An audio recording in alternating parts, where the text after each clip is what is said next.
Productores México presenta. Hola, porque los hijos no vienen con instructivo. Bienvenidos a este tu espacio.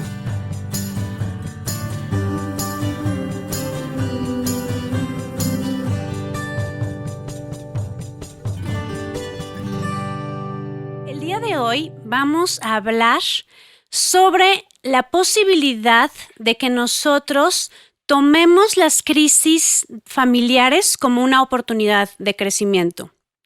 Suena extraño, ¿verdad? Y miren, me gustó este tema porque en la institución, en IFITAF, nos dedicamos a atender crisis muy fuertes. Es decir, llegan los padres de familia desesperados porque sus hijos están atentando contra su propia vida, tienen una depresión muy profunda, están lastimando su cuerpo, están dejando de comer y entonces obviamente se destapa una crisis muy fuerte en todos, no solamente en la persona. Yo los escucho y les platico un poco cómo trabajamos y en algún momento de este diálogo les comento que si nos dan la oportunidad de acompañarlos en el proceso de tratamiento, va a llegar un momento en el que los padres agradezcan a su hijo el haber presentado esas conductas porque ahora son una familia más fuerte. De la misma manera, le comento yo a los chicos que algún día van a dar gracias por haber tenido esa enfermedad porque pueden ser más libres. Por supuesto que no les gusta para nada que yo les diga esto. Por supuesto que ahora que ustedes me están escuchando, tampoco les va a agradar.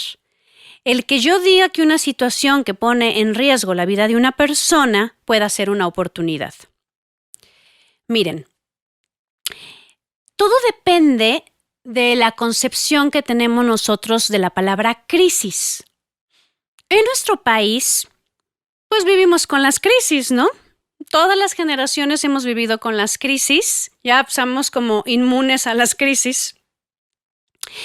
Y lo vivimos como una tragedia, como algo negativo, nos ponemos en una posición de víctima, decimos ¿por qué a mí? ¿Por qué nos está pasando esto? Pobres de nosotros, que siempre nos sucede. Y entonces en esa posición lo que sucede es que la situación que llega a nuestra vida toma mucha más fuerza. En la cultura oriental, la palabra crisis es igual a oportunidad de movimiento, de cambio, de aprendizaje. Y si nos ponemos a analizar un poco nuestras propias vidas, nos vamos a dar cuenta de que efectivamente nosotros nos hemos fortalecido a partir de situaciones muy difíciles que hemos tenido que resolver y nos han hecho más fuertes, hemos aprendido, tenemos más sabiduría, ¿no? Entonces, aquí la reflexión es, ¿cuál es tu actitud como jefe de familia, como jefa de familia? Porque ¿saben algo? Además, las crisis no solamente son aquellas que nosotros no esperábamos, como un terremoto, ¿no? Ahora como todo el tema del COVID, que no se esperaba, sino hay muchas crisis que son parte del desarrollo, que están estudiadas y que podemos estar esperando, como por ejemplo la crisis de la adolescencia. Volvemos a lo mismo. Si la palabra crisis yo la interpreto como algo negativo, entonces, oh Dios, ahí viene la adolescencia de mis hijos, ¿no? Oh Dios, ahí viene la crisis de los 40, ahí viene el nido vacío. Oh Dios, ahí viene la tercera edad. Oh Dios, no, a ver. Ahí viene la etapa. O sea, viene la etapa y es una etapa de cambios que va a mover, por supuesto. El niño para ser adulto necesita atravesar por la adolescencia. Necesita cuestionar, necesita retar. Nada más los padres necesitaríamos saber cómo acompañarlo para que pueda pueda desprenderse de la niñez, pueda construir su identidad sin faltas de respeto ni daños a terceros, por así decirlo, ¿no?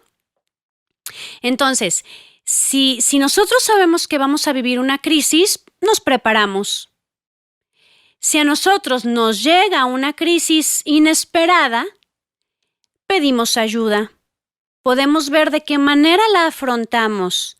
Tenemos paciencia, buscamos adaptarnos, buscamos resolver el problema y sabemos que podemos crecer, si así lo deseamos. Obviamente, no todo en la vida va a estar en nuestro control. Simplemente el tema de si vamos a estar vivos o no vamos a estar vivos no depende de nosotros. De salir de una enfermedad no depende al 100% de nosotros. Mas hay muchas historias que yo he escuchado de personas que han vivido enfermedades graves, incluso, por ejemplo, diagnósticos de cáncer terminal, y logran salir adelante de alguna manera con sus tratamientos. Existen muchas alternativas, que no quiere decir que la receta se pueda replicar, sino que cada persona busca lo que puede y muchas han salido adelante. Entonces, claro que no podemos decir que de nosotros depende al 100% que nos vaya bien, no es cierto. Pero sí, la actitud que nosotros tomamos frente a la vida ayuda bastante. Ahora, por ejemplo, con todo este tema de la pandemia, este podcast lo estoy grabando el 20 de octubre del 2020. Casualmente varios 20. 20 del 10 del 2020. Nos llegó de sorpresa esta pandemia. Está moviendo a la humanidad. ¿Y cómo lo vamos a tomar? ¿Como una tragedia o como una área de oportunidad, como un momento de oportunidad para, dentro de lo que esté en mis manos, poderme mover? En el ámbito personal, en el ámbito laboral, en el ámbito familiar. Voy a hablar ahora del ámbito familiar porque este podcast trata de eso. Veníamos de una etapa en la que las familias nos estábamos separando. Cada quien en su cuarto, cada quien con su teléfono, cada quien con su televisión, sin comer juntos, haciendo cada quien sus actividades, con muchos problemas en los matrimonios, muchos problemas con los hijos, cada vez más depresión. La depresión es a partir del 2020 la primer causa de discapacidad a nivel mundial. Cada vez más personas tienen menos ganas de vivir. Cada vez hay más pensamientos suicidas. Cada vez hay más tristeza en el mundo, sobre todo en niños y adolescentes. ¿Qué pasó? ¿Qué pasó en una sociedad donde podemos tener más cosas? Donde pareciera que todo era un poco más sencillo, con menos esfuerzo. Pues tal vez por eso, porque de pronto nos acomodamos en el querer recibir todo sin esfuerzo, en el no conectarnos con las personas valiosas para nosotros.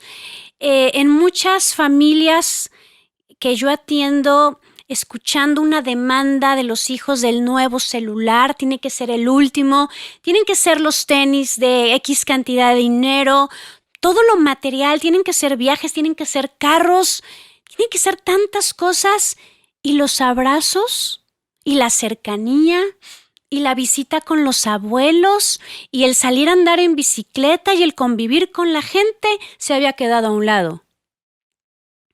Viene esta pandemia y nos sacude. Y nos prohíbe abrazar, nos prohíbe ver a los abuelos, nos prohíbe convivir con nuestros amigos, nos prohíbe lo esencial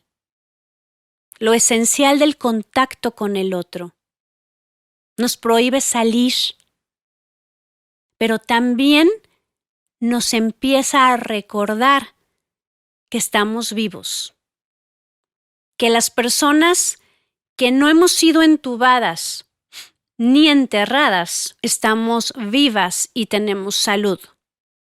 Se nos había olvidado eso, que teníamos todos los días el regalo más valioso de estar vivo. Esta pandemia nos recordó que habían unos abuelos que teníamos abandonados, a los que no queríamos visitar. Nos recordó que las familias nos podemos abrazar y lo importante del contacto físico. Porque fíjense cómo las personas, para sentir que existimos, necesitamos ser tocadas, ser miradas, ser nombradas, lo he dicho en otros capítulos. Y entonces ya no podíamos mirarnos con otros porque no es lo mismo a través de la computadora. Ok, hemos podido hacer muchas sesiones virtuales para platicar con nuestros familiares, pero no es lo mismo mirarte a los ojos. No es lo mismo poder abrazar. Ahora saludamos, y esto es doloroso para los mexicanos, saludamos y nos quedamos con toda la intención de dar el abrazo. Los niños no están pudiendo ser abrazados. Y antes podían ser abrazados y no lo eran. Esta pandemia está cambiando la forma de vida. Y hay personas que están tomando las oportunidades y hay personas que están posicionándose como víctimas de ¿por qué a mí? El ser humano tiene una gran capacidad de imaginar, de crear, de esforzarse, de trabajar, de poder sacrificarse a veces con tal de conseguir algo. El ser humano tiene la capacidad de adaptación. Y estoy hablando de que tenemos la capacidad, no que lo hagamos. Hay una frase que me mostró mi papá alguna vez que dice: ante las crisis hay personas que lloran y hay personas que fabrican Kleenex. Entonces, con esta crisis social, ¿cuál es la actitud que estamos tomando nosotros como padres? ¿Ya se acabó todo o qué voy a hacer para moverme? Fíjense que también en el tema económico, y vale la pena decirlo porque es una área que tenemos que contemplar los padres de familia. Yo no sé si les pasó que de pronto nos dábamos cuenta que teníamos muchos gastos innecesarios. Entonces, cada mes teníamos unas cuentas tremendas por pagar y estábamos viviendo endeudados y gastando en cosas que no se necesitan realmente. La pandemia, al movernos a valorar lo que realmente es importante y lo que es esencial, hace que podamos hacer unas compras de alimentos más inteligentes, que podamos valorar lo que vamos a pagar por unos tenis de un hijo que en 6 meses los va a dejar. Entonces, hemos frenado un poco todo este rollo de consumismo para analizar qué es lo que vale la pena adquirir o no, qué es lo que se puede rehusar dentro de nuestras familias. Entonces, fíjense cómo esta crisis nos orilló a hacer lo que teníamos que haber hecho desde hace tiempo en el ámbito, en el tema económico, por ejemplo, ¿no? Ahora, en el tema de la convivencia familiar, sí es cierto que está muriendo mucha gente. Sí es cierto. Y es doloroso. Pero, ¿saben?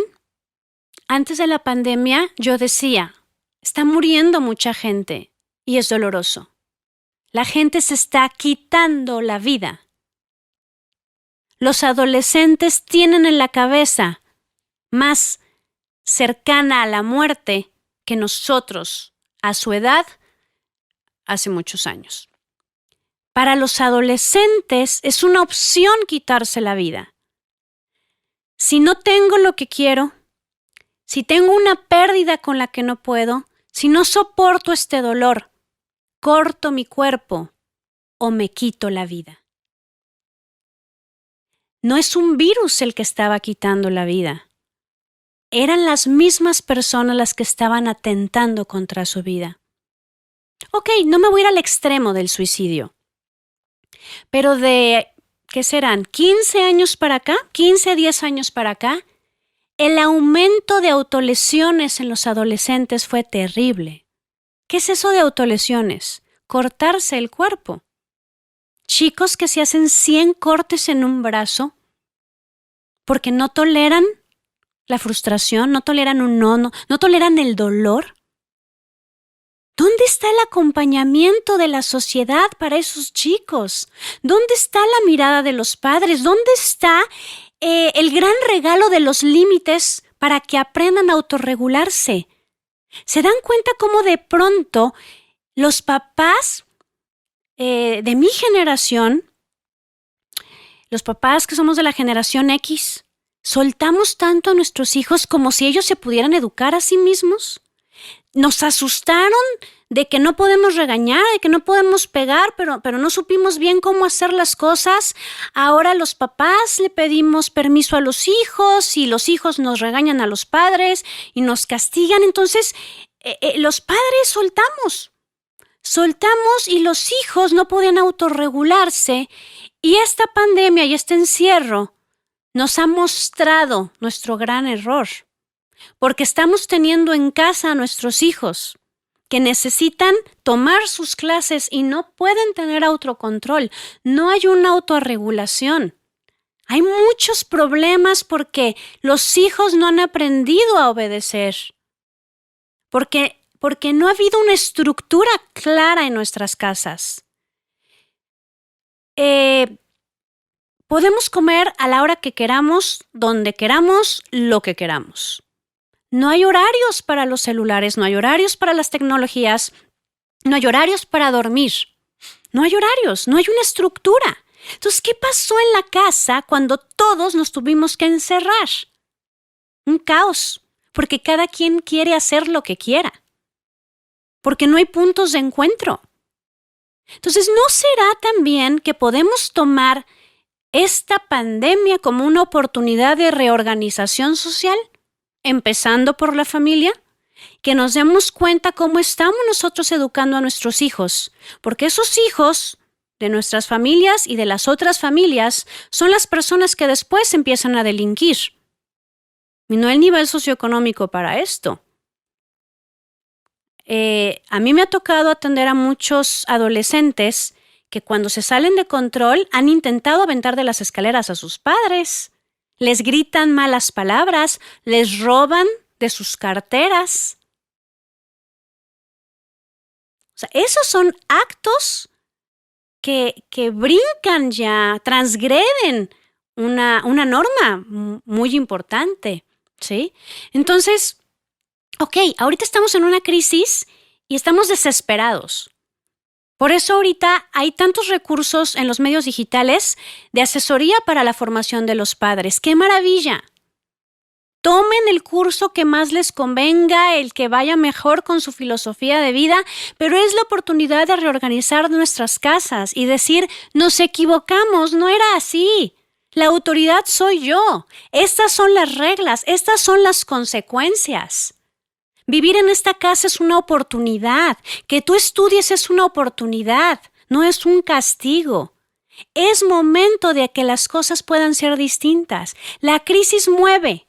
Y entonces en este movimiento hay la oportunidad de un acomodo de manera distinta. Están habiendo también muchas crisis en el tema de pareja. De pronto los matrimonios se volvieron desechables porque la generación X ya creció con lo desechable. Si no sirve, lo que sigue. Y el esfuerzo. Ahora también hay la gran oportunidad de la terapia de pareja, que antes no. Ahora ya podemos ir a pedir ayuda, porque así como no nacimos sabiendo ser padres, tampoco nacimos sabiendo ser pareja, y ser pareja es bastante complicado. Y si pedimos ayuda, porque ahora en esta crisis nos tuvimos que mirar, tuvimos que estar en el mismo lugar, ¿y qué hacemos juntos? Cuando se acuerdan que éramos novios y queríamos estar todo el tiempo juntos y ya queríamos vivir juntos y los viajes juntos y la Navidad juntos y ahora es como que ¿por qué no te vas a tu casa y yo a la mía? porque no sabemos convivir. Entonces, también la pandemia nos mostró que las parejas no estaban tan cercanas, que los matrimonios estaban muy fracturados. Y si nos damos la oportunidad de mirarnos nuevamente a los ojos, de volver a hablar y de si no lo logramos resolver, pedir ayuda, nuevamente para tener la posibilidad de hacer una reconstrucción de nuestra sociedad. Voy a hablar ahora, fuera de lo de la pandemia, de las crisis que pueden ocurrir todo el tiempo, que tienen que ver con las enfermedades mentales en nuestra familia. Voy a hablar en específico de los hijos, ¿sí? Por ejemplo, una anorexia. De pronto, una de nuestras hijas empieza a dejar de comer. Ya no quiere comer, empieza a tirar comida, se ve en el espejo, dice que está gorda, está bajando de peso. Vamos a pensar que esta persona pesaba 60 kilos y en un año resulta que ya va en 40, con la posibilidad de llegar a 35 o 30 kilos. Se puede vivir como una maldición.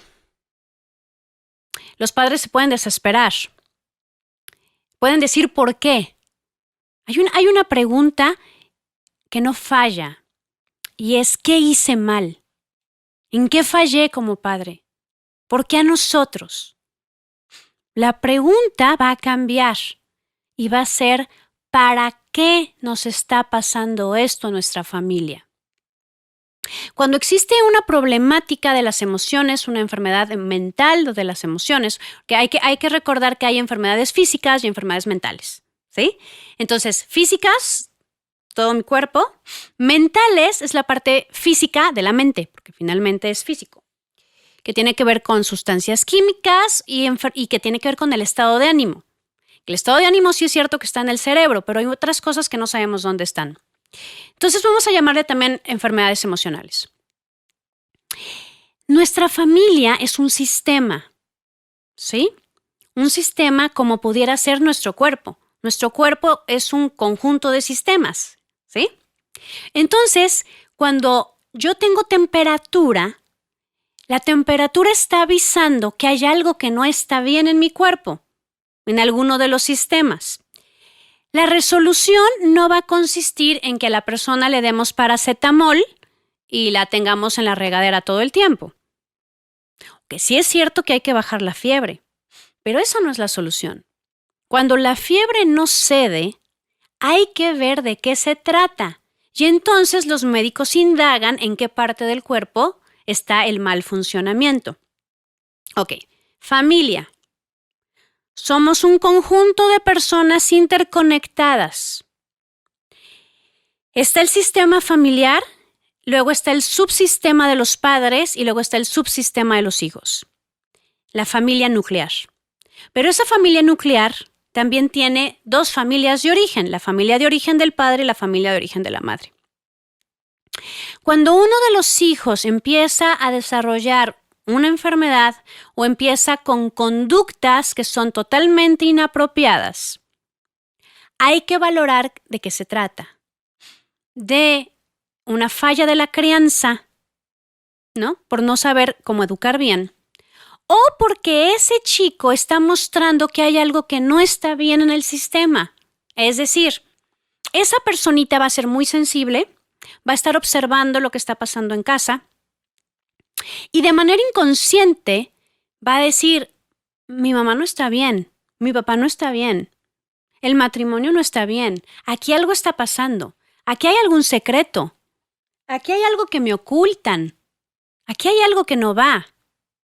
Entonces, la persona empieza a manifestar algo, un síntoma, y la enfermedad, para mostrar que hay algo que no está bien en el sistema familiar.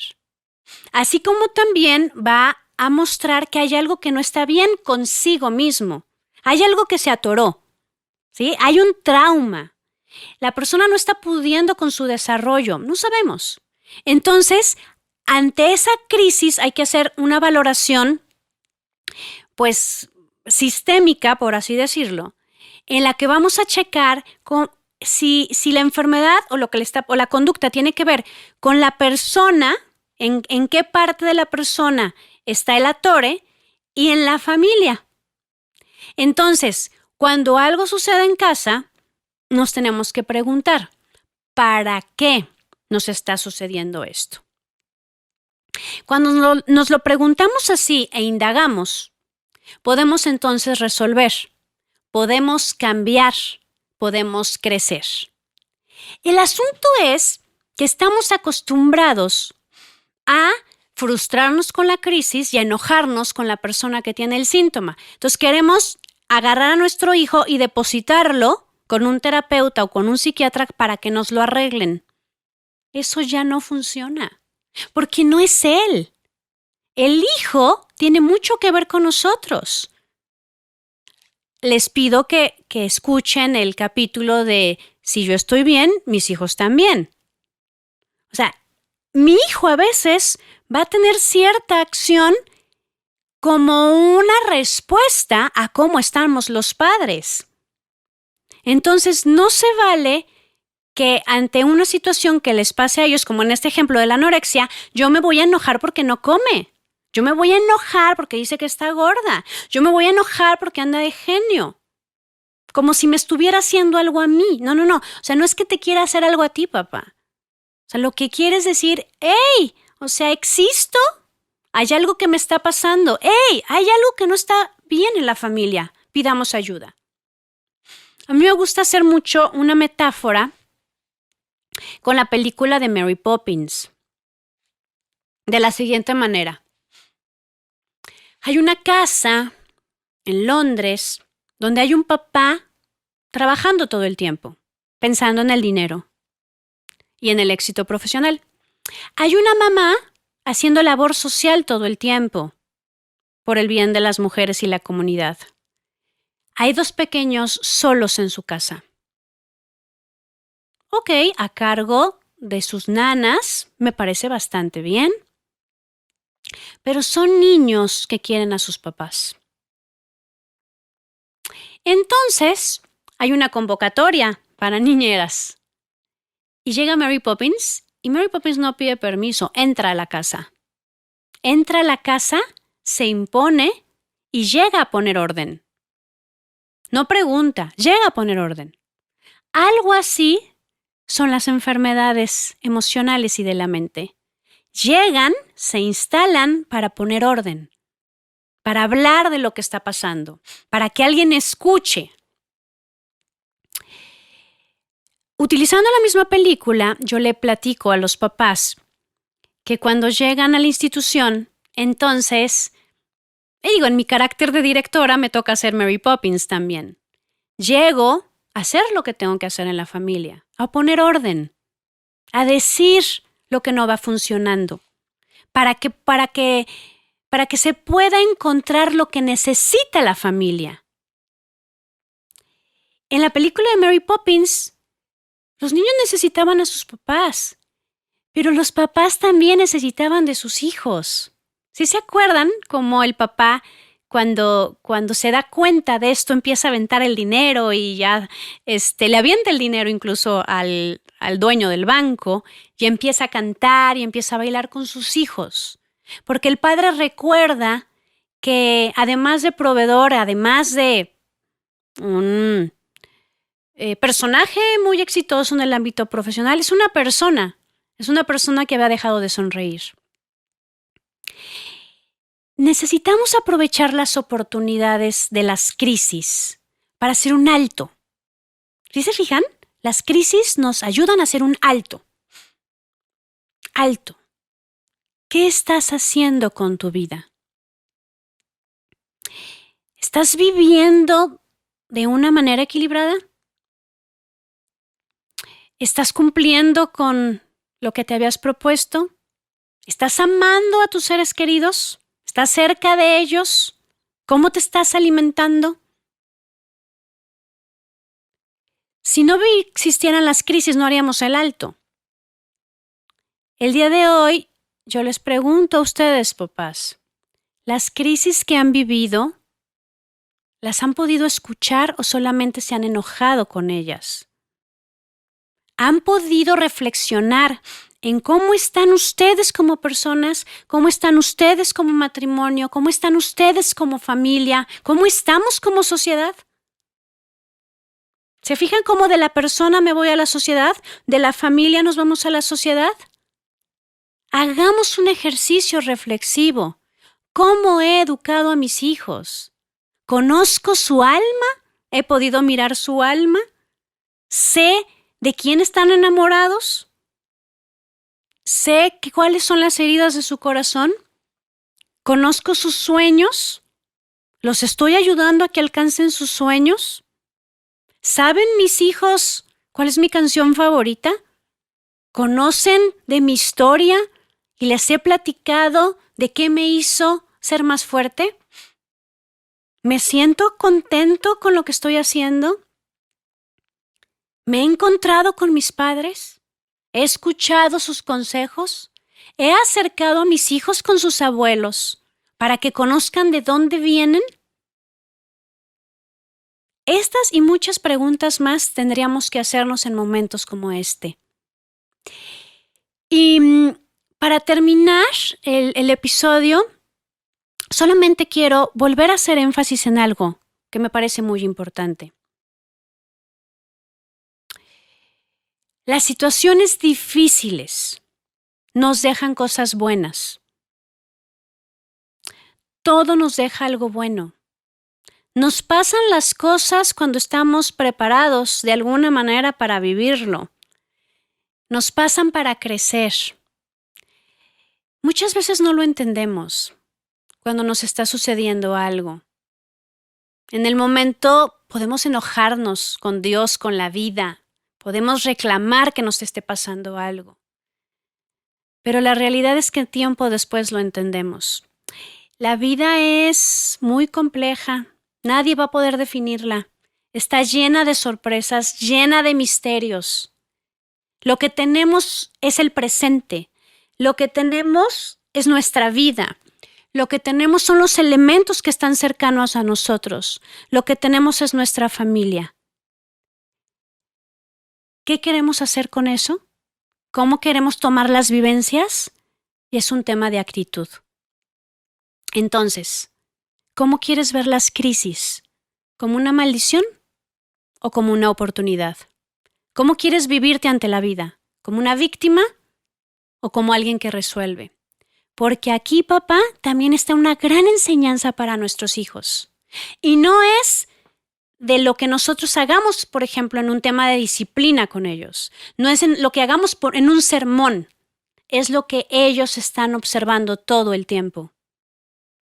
Les enseñas a tomar la experiencia y aprender de ella, o les enseñas a renegar de lo vivido. Los padres, sí es cierto que damos una educación formal como una gran herencia, pero se nos olvidó que no es lo más importante. Más importante que una formación académica es la formación para la vida, y esa se da en casa. Más importante que hablar idiomas es poder resolver problemas. Más importante que estar en la mejor escuela es tener la mejor actitud ante la vida. Y eso lo enseñamos en casa. Tenemos esa gran oportunidad. Y sé que en este capítulo los metí en crisis, que es mi especialidad. Pero sé que de esa manera ustedes se van a poder mover y van a poder crecer. Entonces, ¿crisis o oportunidad? Y recuerden que en este instructivo hablamos de la concepción oriental de oportunidad y de la concepción de nuestra cultura como una maldición. Ahora de nosotros depende en qué parte nos vamos a concentrar, en la que nos alienta a seguir adelante o en la que nos frena. Y los instructivos se leen y se aprenden, pero recuerden que solamente nos volveremos expertos al practicarlo día a día. Hasta la próxima.